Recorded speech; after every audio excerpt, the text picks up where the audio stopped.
네, 경제혁신 3개년 계획의 후속 조치 들으셨는데요. 초과 이득 환수제 폐지를 비롯해서 연초부터 침체된 부동산 시장을 살리려는 대책들이 쏟아지고 있습니다.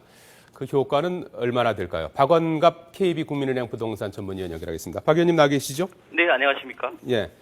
최근에 국토교통부 대통령 업무보고에서도 거론이 됐는데요. 디딤돌 대출의 규모와 대상을 대폭 늘리기로 했는데요. 어떻게 평가하시는지요?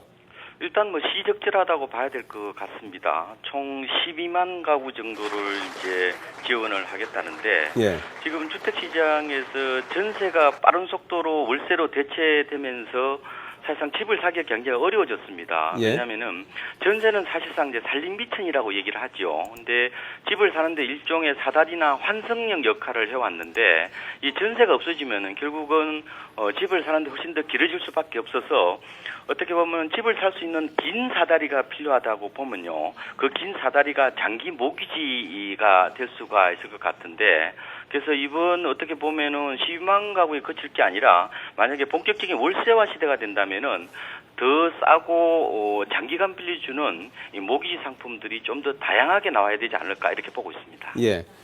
이 디딤돌 대출, 기존의 그 공유형 모기지나 이제 다른 주택 대출과는 어떤 차별성이 있고 어떤 분들이 이용하면 되는 겁니까?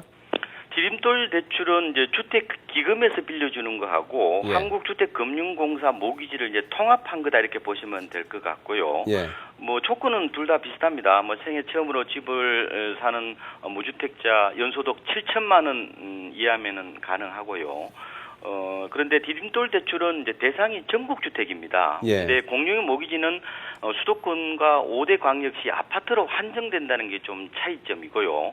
금리는 공유형 모기지가 연 1.5%까지 굉장히 낮고요. 예. 근데 디딤돌 대출은 연 한 2.8에서 한 3.6%로 조금은 높아요. 그렇지만 지금 대상이라든지 여러 가지 금리라든지 이런 걸 좀 곰곰이 따져서 결정하시면 좋을 것 같고요.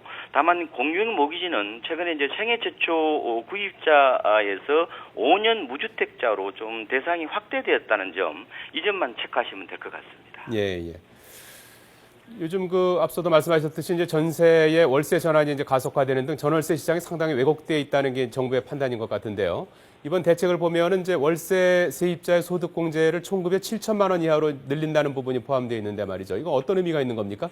이건 주택 시장에 굉장히 큰 변화라고 보시면 될 것 같아요. 예. 지금 월세 거주자들이 전세보다 주거비 부담이 한 1.6배에서 한 4배 정도 높다고 그러는 거거든요. 그러면 이 월세화 시대라는 것은 서민과 중산층의 임대료 고통이 더 가중될 수밖에 없지 않느냐. 그렇다면은 어떻게 해서든 간이 부담을 줄여줘야 된다. 이렇게 지금 판단하고 있는 것 같고요. 그래서 그동안에 주로 이제 소득공제 신청을 집주인 눈치 보느라고 못했거든요.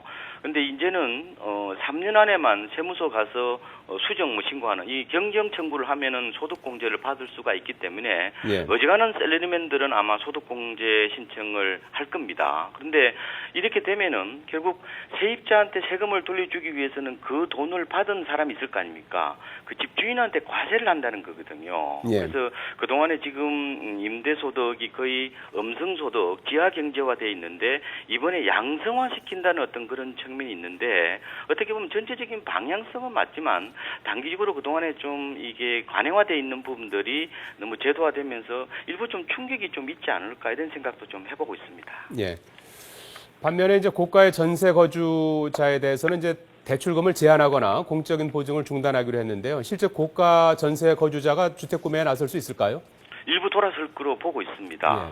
그동안에 이제 고가 전세 보증금에 대해서 과세를 하라 이런 지적들이 많았는데 현실적으로 실정법상 그렇게 뭐 간단한 건 아닌 것 같아요. 왜냐하면 거기서 소득이 따로 발생하지 않고 나름대로 또 물가 상승분만큼 사실 임대료를 지급하고 있는 그런 측면이 있는데 이번에 어쨌든 뭐 서울에서 4억 원 초과 주택 보면 이 주택이 전국적으로 한 660만 가구 정도인데 대부분이 이제 수도권 서울에 위치해 있습니다. 이런 비싼 전세에 대해서 한국주택금융공사에서 보증을 해주지 않으면은 금리가 한 0.5%포인트 정도 늘어난다고 그래요. 이렇게 되면은 물론 뭐 전세 사는 사람들이 이 0.5% 때문에 집을 사지는 않겠지만 최근 들어서 전세가 비율이 신규 단지를 보면 거의 80% 육박하고 있거든요. 집값이 거의 80% 육박하고 있기 때문에 자칫하면 이제 경매로 넘어가면은 보증금을 잃을 수 있겠다는 그런 두려움을 갖고 있는 상황에서는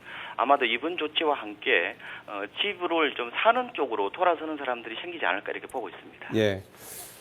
자, 이렇게 최근에 초과이득 환수제 폐지에 이어서 전월세 대책까지 주택시장 그 대책 활성화 대책이라고 할까요? 여러 가지 대책들이 쏟아졌는데요. 전반적으로 어떻게 평가하시고 어떤 부분이 미흡하다고 보시는지 끝으로 한 말씀해 주시죠.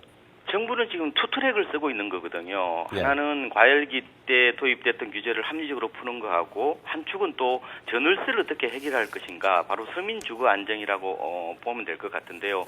전반적으로 방향성은 맞는데 아까 말씀드린 것처럼 지금 주택 임대 소득이 갑자기 양성화되다 보니까 시장에 좀 혼란이 좀 생길 수밖에 없는데 좀 더 완충할 수 있는 방안들이 나와야 되지 않을까 생각을 하고 있고요. 그리고 지금 정부는 지금이 이제 월세 시대를 당연시하고 있는데 저는 좀 월세화 속도를 좀 늦출 필요가 있지 않느냐. 그래서 어떻게 보면은 공공임대주택이 거의 월세 중심인데 도심에 이제 값싼 소형 전세 공급을 좀 늘려주는 방안 이런 방안들도 좀 같이 나와야 되지 않을까 보고 있습니다. 예, 박원갑 KB국민은행 부동산 전문위원이었습니다. 도움 말씀 고맙습니다. 네, 고맙습니다. 네.